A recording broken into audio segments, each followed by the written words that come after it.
few days later, the victim revealed to Mishawaka police investigators they were staying with Carter at his Mishawaka home. The victim claimed on Halloween morning they were awakened after feeling someone rubbing their leg and squeezing their buttocks. They turned over and saw Carter in the bedroom pulling his pants up and quickly... All right, y'all, we got another one. Yeah, I don't know. Nowadays, things are so crazy. You know, you can't send your kids to school. Scared somebody gonna come shoot the school up. They shooting each other out there on the streets going crazy or whatever like that. Now you can't even send your kids to church. You got church pastors that are preying on the congregation that they're supposed to be leading and pouring into. They're trying to get into their pants. So you got pastors dealing with the congregation, cheating on their wives, or gay pastors dealing with the... It's getting crazy out there. I don't know what to believe no more, man. Hit that like and subscribe button. Let's get into this story right here. It's too much. Too much. Against Carter. A few days later, the victim revealed to Mishawaka police investigators they were staying with Carter at his Mishawaka home. The victim claimed on Halloween morning they were awakened after feeling someone rubbing their leg and squeezing their buttocks. They turned over and saw Carter in the bedroom pulling his pants up and quickly hiding his phone. They also observed a camera flash. Court paperwork goes on to talk about how the victim knew the passcode to Carter's phone, that victim handing the phone to police as evidence. A search warrant was then executed on Carter's home, and more nude pictures and videos of the victim were discovered in Carter's phone as well, including some from the bathroom of the home. Another video, consistent with the victim's allegations from Halloween morning, also in the phone. Officials also finding a fake smoke detector and hidden camera in the home too. On November 18th, Carter ended up talking to police and says the victim was staying with him since October as his mother was having housing issues. He admitted to putting cameras in his bathroom and recording the naked victim. He also admitted to recording himself masturbating while standing over the victim. Overnight, our team stopping by Apostolic House of Deliverance, where Carter was allegedly pastor for several years on South Bend's west side. You can see people leaving the church last night, none of the members speaking with our team.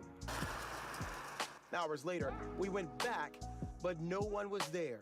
Meanwhile, our team learning more background on Carter's work history, including the fact he's still listed as the director of the Children's Choir of Michiana. However, after reaching out to the executive director to confirm his employment, she gave us this statement, reading in part, "We're incredibly disappointed and saddened by the criminal allegations made against Carter, who was the director of the Children's Choir of Michiana." It goes on to say, Mr. Carter will no longer be affiliated with our organization. We also learned he is currently listed as a recruitment coordinator at Notre Dame, but in a statement from officials there, they say earlier this week the university was made aware that a now former employee was arrested and charged in St. Joseph County. And we are also learning he was employed at South Bend Schools between 2019 and February of last year. He resigned, but still did some volunteer work with different choir groups within the corporation. Again, these are all allegations against Carter. He is presumed innocent until proven guilty. His bond is set at $15,000 cash. He's still in custody tonight. His next court date is set for December 2nd. Wow. Wow, that's all I can say. I'm so tired of hearing stories like this. I'll get a Bible and read and teach my daughter at home. I don't want to go to none of these churches where they're not doing background checks and things like that on these pastors. And what's funny to me is it's always a choir director or someone from the choir, the music ministry. A lot of times it's a gay man. He's the choir director and he's the music coordinator or whatever. And it's always a gay dude. What's going on with that? What's happening with that? And he has access to our children. He works for a school district. He's like a recruiter or something for a school, and he's the head of the children's choir. Why are these people not being background checked when they're dealing with children? I don't understand that. They'll do a background check for a job in a minute. Drug tests, all of that. And you're not even dealing with children or anything like that, but they would do a background check, drug test, hair follicle test, all that just for a job to go throw some boxes or work in a warehouse or something. But you got pastors dealing with kids in a church setting and dealing with kids in a school setting, and they don't do a background check on them. They don't do a psychological test or any of that. That's wild to me. And this is another reason why I don't do this with my daughter. The young man was staying over the pastor's house because his mom was going through some housing problems. Why didn't you take your damn child with you? This is your child. You having housing problems. Y'all need to go together to a shelter or maybe to a family member's house or something like that. But I never let my daughter stay nights at no kids' homes. You can barely go over somebody else's house, period, in the daytime or whatever. I really have to know these parents and have a talk with them, see the scenario, see the environment. You don't know where you're sending your kids. Just because he say he's a pastor, and that means nothing. You got priests and pastors and all that are sick. A lot of times you have